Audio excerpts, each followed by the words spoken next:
IIT JEE main के examination के बाद में बहुत सारे बच्चों का ओपिनियन चेंज हो गया है कि नीट का जो एग्जाम पैटर्न है वो इस बार चेंज कर सकता है ये, और अगर चेंज करता है तो हम कैसे 180 आउट ऑफ 180 लेके आ सकते हैं हमारे उस सब्जेक्ट में जो हमारे लिए बहुत ज्यादा जरूरी हो सकता है। क्यों?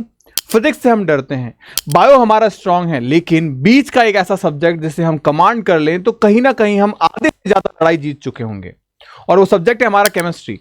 तो केमिस्ट्री से सब्जेक्ट के अंदर हम किस तरीके से 180 आउट ऑफ 180 लेके आएंगे, इस सिंगल शॉर्ट वीडियो जो आपका 5 से 10 मिनट का होगा, इसके अंदर मैं आपको पूरी स्ट्रेटेजी प्लान करके बताऊंगा किस तरीके से आप 100 डेज के अंदर अपने स्टडी को प्लान कर सकते हो और सिस्टमैटिक वे से सिलेक्शन ले सकते हो अपने ड्रीम कॉलेज को लेके।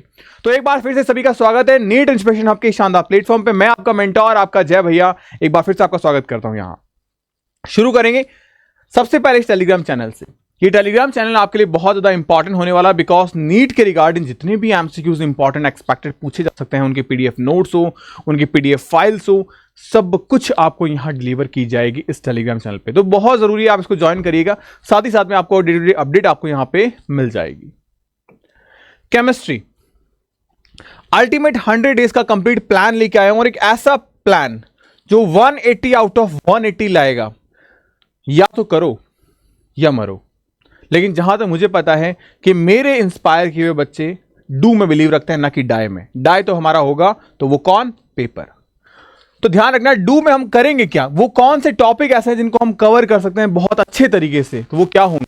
सबसे पहले बात करें तो नीट 2025 के एग्जामिनेशन का फोबिया खत्म कर दो कि एग्जाम पैटर्न चेंज हो रहा है। कुछ नहीं हो रहा ऐसा, जैसा 2024 में हुआ था वैसा ही 2025 के अंदर होगा, कोई बदलाव नहीं है सिवाय सेक्शन बी को लेके। सेक्शन बी हट गया, कोई दिक्कत नहीं, उससे पहले भी तो वही कर रहे थे, कोविड में आया था बेचारा ये तो सेक्शन ए तो हम पहले से जानते हैं, सेक्शन बी को हटा दो, ठीक है। तो अब हमारे पास में इसके हटने से कट ऑफ में थोड़ा सा चेंजेस देखने को मिलेगा, बट रिलैक्स रहो, हमको हमारे 180 मार्क्स पे फोकस करना है फिलहाल। बात करें नीट में, तो नीट जो है वो हम किस तरीके से 3 सेगमेंट जो हमसे फिजिक्स केमिस्ट्री बायो के पूछे जाते हैं, उसमें सिर्फ केमिस्ट्री सेगमेंट को इंप्रूव कर सकते हैं। But how? आप डेली बेसिस पे आपको मास्टरी करनी है, तो कोई ज्यादा बड़ा तीर नहीं मारना अपने को कि नहीं बहुत बड़ी कोई किताबें लेके आ जाते हैं, ओपी टंडन लेके आ जाते हैं, या फिर कोई और बड़ी किताब जो है वो लेके आ जाते हैं, नहीं यार एन अवस्थी भी लेके आऊंगा, एमएस चौहान भी लेके आऊंगा, मैं ये भी लेके आऊंगा, मैं वो भी। तो फलाना ढिमकाना में नहीं घूमना अपने को। एक छोटी सी रेफरेंस बुक आपके पास में होगी, नहीं है तो मैं आपको बता देता हूं, एमटीजी की पीवाईक्यू पेपर्स की बुक उठा लो, 4 साल के पेपर है, रगड़ दो उनको। यकीन मानना, अगर वो 4000 क्वेश्चन आपने कर लिए, एग्जामिनेशन में 45 सवाल आने, मुश्किल से 40 सवाल से बाहर कोई सवाल ऐसा जाएगा जो उस बुक से ना आया हो, उसका डेटा चेंज हो सकता है, बट 40 क्वेश्चंस आपको देखने को मिल जाएंगे। और ये मैं 2017 में जब एग्जाम क्रैक किया था, तब से लेके अब तक मैं हजारों ऐसे बच्चों के साथ में इस चीज को इंप्लीमेंट कर चुका हूं और कई सौ बच्चों का सिलेक्शन करवा चुका हूं।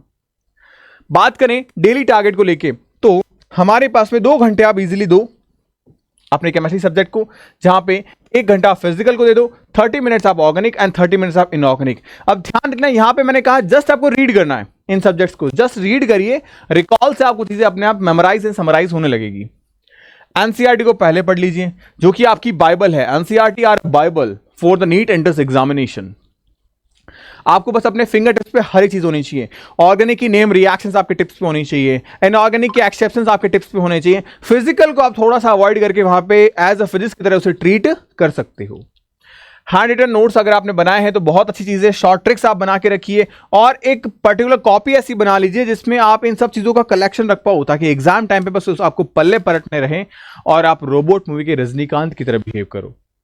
और रोबोट मूवी का रजनीकांत आप तब बन सकते हो, सीरियसली आपने उन किताबों को मल्टीपल टाइम्स पढ़ा हो, उन नोट्स को मल्टीपल टाइम्स पढ़ा हो।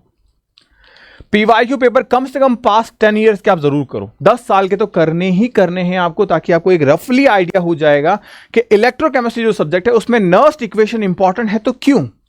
क्या जय भैया ने बोल दिया इसलिए इंपॉर्टेंट है, या इसलिए इंपॉर्टेंट है क्योंकि वो 10 साल से हर बार क्वेश्चन एग्जाम में आया है?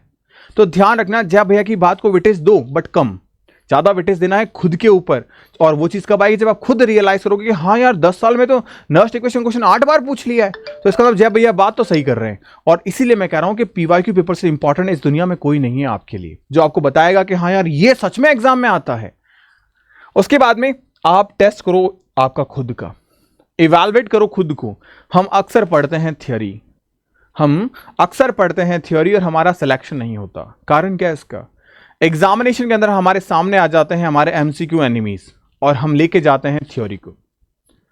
हमें हमारे हथियारों के अंदर शामिल करना होगा एमसीक्यू के सॉल्यूशंस को, तब जाके हम एमसीक्यू को बीट कर पाएंगे। क्योंकि सिर्फ थ्योरी पढ़ने से एमसीक्यू अगर सॉल्व हो जाता तो मुझे ऐसा लगता है 25 लाख में से कम 20 लाख लोग तो थ्योरी पढ़ के जाते हैं, बट सिलेक्शन सिर्फ 1,12,000 का होता है। कारण वो 1,12,000 कैंडिडेट्स हैं जो प्रॉपर स्ट्रेटजी वाइज एमसीक्यू के लिए फाइट करते हैं। तो ध्यान रखना, एमसीक्यू से फाइट करना बहुत ज्यादा जरूरी है आपके लिए। नेक्स्ट बात करूं, सब्जेक्ट कवर करना है तो हमारे पास में 3 सब्जेक्ट हैं। केमिस्ट्री सबसे ज्यादा टिपिकल सब्जेक्ट इसलिए हो जाता है क्योंकि हम इसको एक ढंग से नहीं पढ़ सकते। जैसे मेरा एक पढ़ाने का फ्लो है तो मैं एक ही फ्लो रहेगा, लेकिन केमिस्ट्री ऐसा सब्जेक्ट है जिसमें 3 अलग अलग फ्लो बन जाते हैं, ऑर्गेनिक, इनऑर्गेनिक एंड फिजिकल।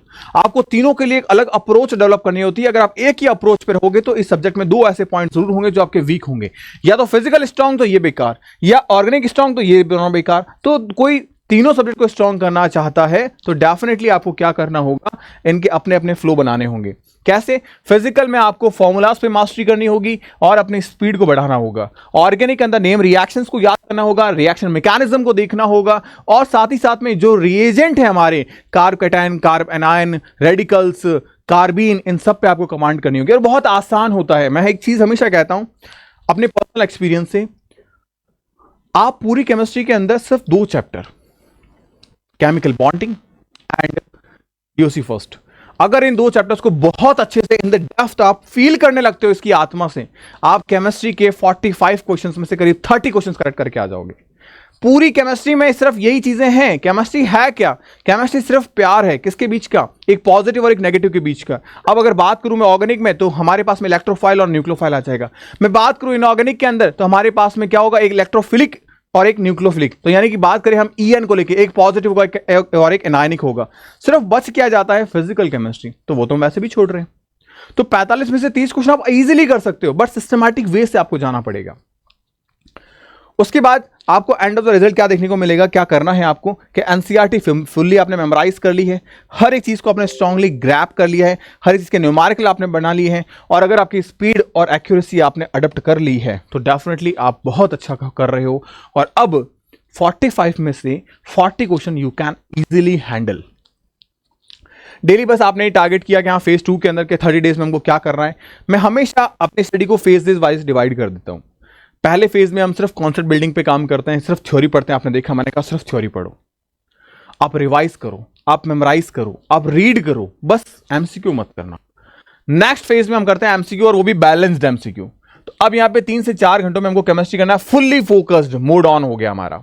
हमें 50 क्वेश्चन करने हैं। अब 50 क्वेश्चन आपको डेली करने हैं। आज ऑर्गेनिक किया, कल फिजिकल करेंगे, परसों इनऑर्गेनिक करेंगे।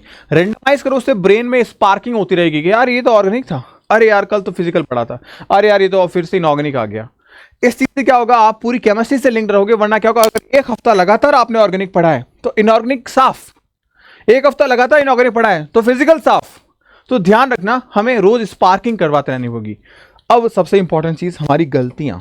अगर हम गलतियां कर रहे हैं तो उन्हें गलतियों को सुधारना पड़ेगा। नहीं सुधारी तो वो गलतियां हमारे एग्जाम में इकट्ठी होकर आ जाएगी और हम ले बैठेंगे नेगेटिव। और नेगेटिव आप यकीन मानो, मैंने खुद ने की, मेरा पर्सनल एक्सपीरियंस है, मेरे बच्चों के साथ में मेरा पर्सनल एक्सपीरियंस है। अगर किसी कैंडिडेट के 180 में से 150 क्वेश्चन सही हो रहे हैं तो यकीन मानो उस बच्चे ने करीब 15 से 20 क्वेश्चन नेगेटिव किए हैं। मतलब वो 170 क्वेश्चन अटेम्प्ट किया है। अब अगर वो 20 क्वेश्चन नेगेटिव नहीं होते तो उसका स्कोर कितना होता, यू कैन 100 मार्क्स राइज कर दो, क्योंकि 20 नेगेटिव के -20 लेके आ गया वो, और सही होते तो 80 नंबर आते। कुल कितने स्कोर करता, 100+ स्कोर करके आता वो। तो ये चीज मैटर करती है, क्योंकि आपके 4-4 मार्क्स में रैंक के अंदर जो फ्लक्चुएशन है वो 25,000 का आ जाता है। 4 नंबर कम, 25,000 रैंक पीछे हो गए हो आप। तो ये मैटर करता है आपके लिए। तो अपने आप को बस रिवाइज करवाओ और एंड ऑफ द रिजल्ट आपको ये देखने को मिलेगा कि आपकी चीजें बहुत आसान और बहुत स्मूथली जा रही है। बस इस फेजेस के अंदर सबसे पहले फेज में कॉन्सेप्ट की बिल्डिंग को इंप्रूव करो, फिर आप 50-50 एमसीक्यू के हर्डल्स को क्रॉस करो। बस यही चीजें अगर आप करते रहोगे केमिस्ट्री के अंदर, चाहे वो फिजिकल हो, चाहे इनऑर्गेनिक हो, चाहे ऑर्गेनिक हो। अब एक बच्चे मोस्ट ऑफ द क्वेश्चन पूछते हैं कि हमें एनसीईआरटी कहां पढ़नी चाहिए। आप एनसीईआरटी को इनऑर्गेनिक में पढ़ो, ऑर्गेनिक में पढ़ो, फिजिकल में स्किप कर दीजिए, कोई दिक्कत नहीं है। बाकी मैंने आपके लिए स्पेशली जो है एक रैंकर टेस्ट सीरीज निकाल रखी है, यू कैन ज्वाइन। उसमें आपको 150 प्लस टेस्ट मिल जाएंगे, तो you can easily handle with your all subjects, चाहे which are physics, chemistry, bio and all of these. तो ईजी रहेगा आपके लिए, आप करिएगा उसको आराम से। एंड होपफुली ये वीडियो आपके लिए जो मैं लेके आया था केमिस्ट्री को लेके, कि हाँ केमिस्ट्री आप कैसे डील कर सकते हो, या मैंने कैसे डील की, या मेरे स्टूडेंट कैसे डील करते हैं, ताकि आपको भी कुछ हेल्प हो और आप भी अपनी केमिस्ट्री को इंप्रूव कर पाओ, एक पर्टिकुलर सिस्टमैटिक वे से फेज वाइज आप हैंडल कर पाओगे। तो बस उस तरीके से करिए, चीज़ें बहुत आसान होगी। बाकी कोई डाउट हो कमेंट सेक्शन में मेरे को जरूर बताइएगा। मिलते हैं नेक्स्ट नए वीडियो के साथ में, और नए वीडियो का टॉपिक मेरे को आप सजेशन में जरूर दीजिएगा कि मुझे बायो पे वीडियो चाहिए, फिजिक्स पे वीडियो चाहिए, या किसी और पर्टिकुलर स्ट्रेटजी पे वीडियो चाहिए, या किसी टिप्स एंड ट्रिक्स पे वीडियो चाहिए, मैं जरूर आपके लिए लेके आऊंगा। तो मिलते हैं नेक्स्ट वीडियो में, तब तक के लिए bye bye, take care, stay happy, stay healthy.